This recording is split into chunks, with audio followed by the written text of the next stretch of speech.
हम मौके पे पहुंचते हैं, चेक करते हैं तो पता लगता है कि ये जो है ना किसी की लाश है जिसका गला कटा हुआ है। ये 17 तारीख को दोपहर 12:31 पे एक रिक्शा आता है, उसमें 2 लोग सवार होते हैं और वो इस गठरी को उधर ड्रॉप करते हैं और चले जाते हैं। मकतूल के नाम पे जो 2 सिम्स थी, जब हमने उसको चेक किया, उसकी CDR ली और एनालाइज किया तो हमें पता लगा कि उसकी लोकेशन शेराकोट की आ रही है, क्योंकि रिक्शा भी शेराकोट से आया था और उसकी जो 2 सिम्स थी वो भी शेराकोट की लोकेशन स्टिल चल रही थी।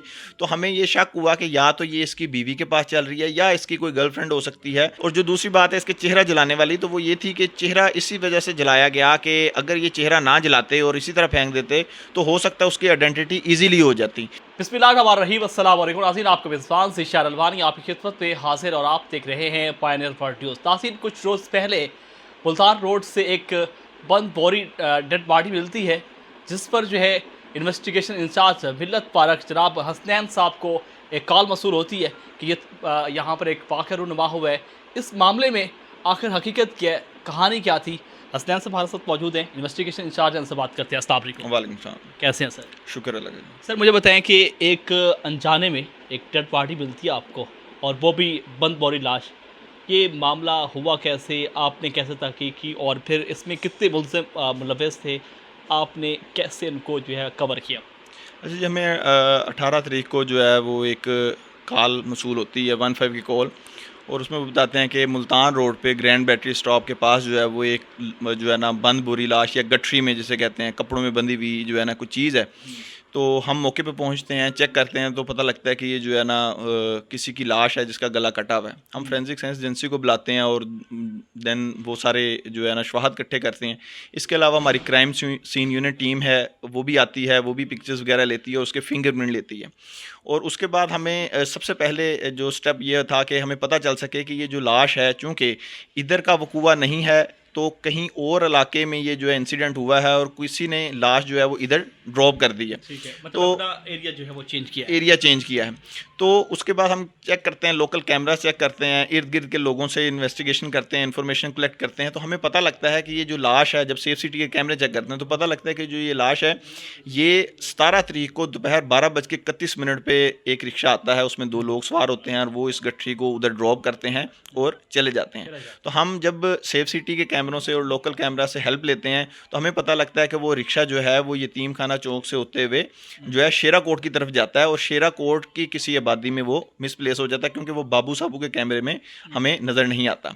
और जब बैक ट्रैक करते हैं तो इसी तरह वो शेरा कोट के ही इलाके से आता है और वो हमारे इलाके में जो है लाश ड्रॉप करता है और चला जाता है। तो जो फिंगरप्रिंट थे वो जा चुके थे। पहली चीज़ ये थी कि आइडेंटिटी चेक की जाती कि ये किस शख्स की जो है वो लाश है।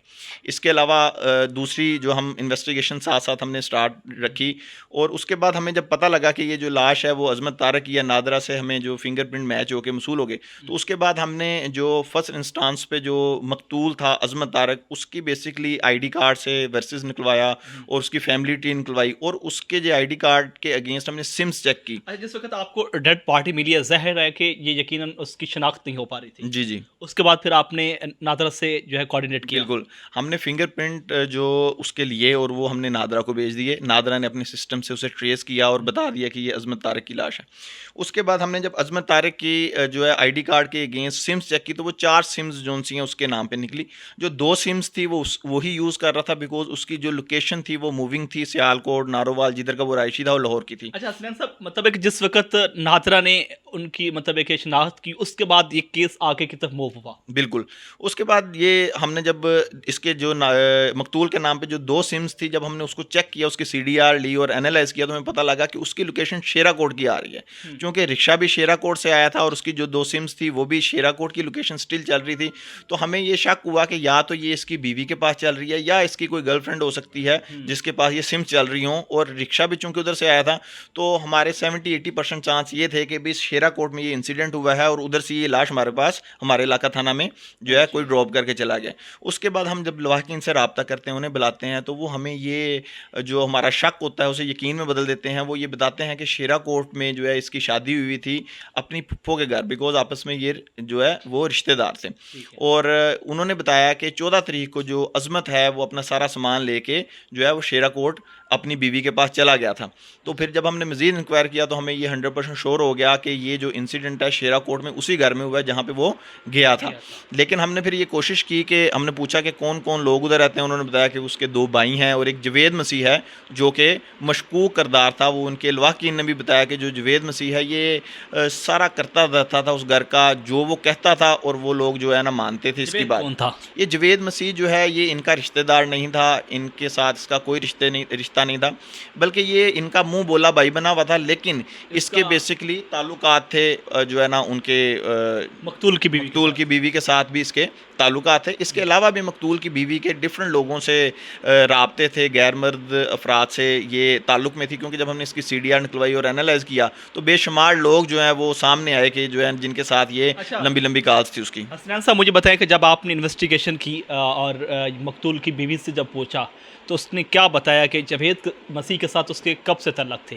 अच्छा, वो जो साइमा है वो इस चीज़ को नेगेट करती रही। वो ये कहती थी कि जवेद मसीह हमारा भाई है, इसके साथ ताल्लुकात नहीं है। लेकिन ये बात हक़ाइक़ इससे बिल्कुल बरक्स थे, बिकॉज उसके इसके साथ भी ताल्लुकात थे और भी बहुत से लोगों के साथ इसके जो है ना ताल्लुकात है।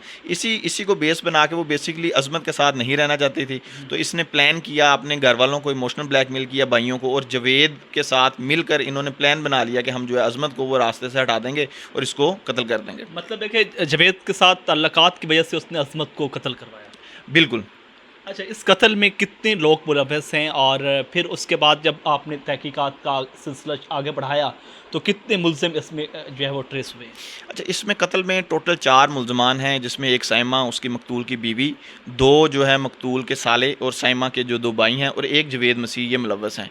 इन्होंने बेसिकली जो है वो छुरे से इसको जो है अजमत को कत्ल किया, और कत्ल करने के बाद इसने जो है वो इनको लाश को बेसिकली इसकी डेड बॉडी को जो है चेहरे को जो है ना वो पेट्रोल से जला दिया ताकि आइडेंटिटी ना हो, और उसके बाद इसको अच्छे तरीके से बांध कर रिक्शे में डालकर और ये हमारे इलाके में छोड़ गए। अच्छा, मुझे बताएं कि छुरे के निशानात कहाँ कहाँ नज़र आए जब आपने? अच्छा, ये इसमें जब हमें पता लगा कि इन्होंने इस तरीके से इसे जो है ना कत्ल किया है, तो हमने जब इनको गिरफ़्तार किया और इन्होंने कन्फेस किया कि हमने इस तरीके से इसको जो है ना कत्ल कर दिया, तो हमने फोरेंसिक साइंस एजेंसी को दोबारा उस घर में, उस कमरे में बुलाया और उनसे रिक्वेस्ट की कि वो जो है एविडेंस कलेक्ट करें।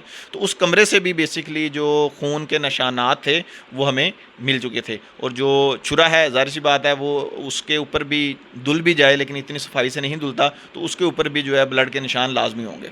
हसनैन साहब, आपने यकीनन बहुत बड़ा केस था जो कि शनाख्त होने वाला नहीं था, आपने इसको बड़ी जो है ना तरीक़ेकार से, बड़ा मतलब है कि पूरा प्लान के साथ जो है इसको इन्वेस्टिगेट किया, फिर मुल्ज़िमान को भी गिरफ़्तार किया। मुझे बताएं कि जब आपने मुल्ज़िमा से बात की तो ये मामला जब उन्होंने कत्ल तो कर दिया, फिर उसके बाद चलाने वाला मामला आखिर ऐसा अजमत ने क्या कर दिया था? बिल्कुल, एक तो ये ब्लाइंड मर्डर था और इसको ट्रेस करना बड़ा ही मुश्किल था। हमने जितनी भी टेक्नोलॉजी है उसको भी इस्तेमाल किया, CDR को जो है ना वो स्टडी किया। और जो दूसरी बात है इसके चेहरा जलाने वाली, तो वो ये थी कि चेहरा इसी वजह से जलाया गया कि अगर ये चेहरा ना जलाते और इसी तरह फेंक देते तो हो सकता है उसकी आइडेंटिटी ईजीली हो जाती। क्योंकि वो चेहरा जब जब कोई ऐसी भी लाश जो हमें मिलती है जो कि नामालूम होती है, तो हम उसकी तस्वीरें खींच कर अखबार में इश्तिहारात दिलवाते हैं, मीडिया न्यूज़ चैनल्स पे चलाते हैं, तो वो किसी न किसी तरीके से लवाहकीन को पता चल जाता है। तो उसका चेहरा जलाने का मकसद ये था कि उसका चेहरा इस तरीके से बदल दिया जाए कि उसकी आइडेंटिटी ना हो सके। अच्छा हसनैन साहब, इस पूरे केस में कितने दिन लगे मुल्ज़िमान को गिरफ्तार करने में? अच्छा, इसमें जब तक हमें ये नहीं पता था कि ये लाश किसकी है, वो टाइम स्पैन गुजरा। जब हमें ये पता लग गया, नादरा से हमारे पास रिपोर्ट आ गई कि ये इस शख्स की लाश है, तो सिर्फ 36 घंटे के कलील वक्त में हमने चारों मुल्ज़िमान को गिरफ्तार कर लिया। इन्वेस्टिगेशन इंचार्ज बिल्लत पार्क थाना के जो हैं हसनैन सलीम साहब हमारे साथ मौजूद थे। यकीनन ये हसास केस था जिसको इन्होंने बड़े जो है कमाल तरीके से जो है कोऑर्डिनेट किया और उसके बाद जो है चारों के चारों मुल्ज़िमान को गिरफ्तार कर किया। ये मामला जो है कहाँ तक गया और इसके साथ जो है मुल्ज़िमान से जब इन्होंने बात की तो यकीनन ये वो हसास मामला था जिसमें इन्होंने छुरे के साथ उस मकतूल को कत्ल किया और उसके साथ साथ जो है उस पर जो है वो आग लगाकर जो है उस पर आग छिड़क कर जो है आग पे लगाई गई। ये तमाम तार मामला आपने जाना। स्टोरी आपको कैसे लगी कमेंट सेक्शन में लाजमी बताएं। अपने मेज़बान इशार अलवानी को पायनियर पार्टी से इजाज़त दीजिए। अल्लाह के बाद।